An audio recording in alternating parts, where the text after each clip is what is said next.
हाडाच्या मजबूतीसाठी हे उत्तम सूप आहे. तर हे आहे पाया सूप. कसं बनवलं? चला तर बघूया. त्यासाठी असे मी बकऱ्याचे पाय आणलेले आहे. तर हे 4 पाय आहे आणि आता याला मॅरिनेट करायचंय.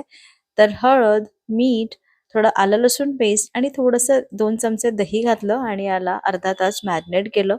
अर्ध्या तासानंतर कुकरमध्ये थोडंसं तेल घालायचं आहे. 5-6 मिरेचे दाणे, त्यानंतर 2 तमालपत्र घालायचं. हे मॅरिनेटेड पाय किंवा याला खूर सुद्धा म्हणतात, हे यामध्ये घालायचं. छान मिक्स करायचं.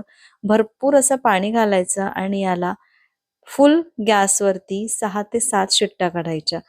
5-6 शिट्ट्यांमध्ये पण शिजतं जर कोवळं असेल तर.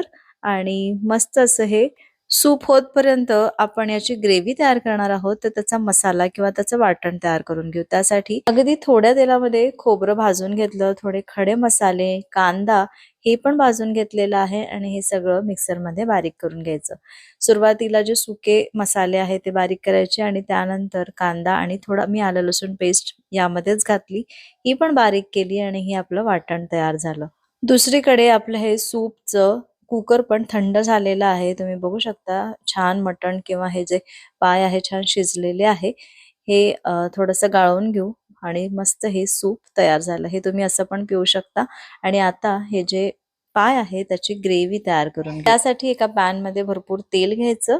तर मी 4 टेबलस्पून तेल घेऊन यामध्ये हे वाटण घातलं, छान परतवून घेतलं तेल सुटतपर्यंत. त्यानंतर तिखट, मीठ, हळद हे घालून 1 मिनिट परतवून यामध्ये हे शिजवलेलं पाय घालायचे, छान मिक्स करायचं. यामध्ये पाणी घालायचं किंवा जे आपण सूप काढून घेतलं होतं ते घालायचं आणि 10 मिनिटं कमी गॅसवर याला छान उकळी काढायची.